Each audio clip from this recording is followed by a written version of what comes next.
জানো মধুমায়া, এবারের ভালোবাসা দিবসে আমি কাউকে হ্যাপি বলতে পারবো না, কারণ তুমি নেই।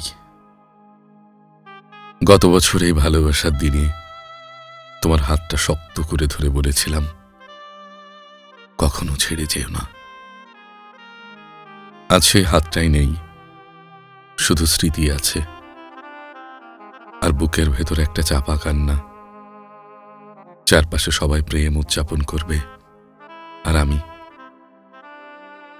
আমি শুধু গত বছরের তোমাকে খুঁজছি। ভালোবাসা দিবস আমার কাছে আজ শুধু তোমাকে হারানোর দিন। তুমি ছিলে বলে এই দিনটা সুন্দর ছিল, তুমি নেই তাই সব রং ফিকে।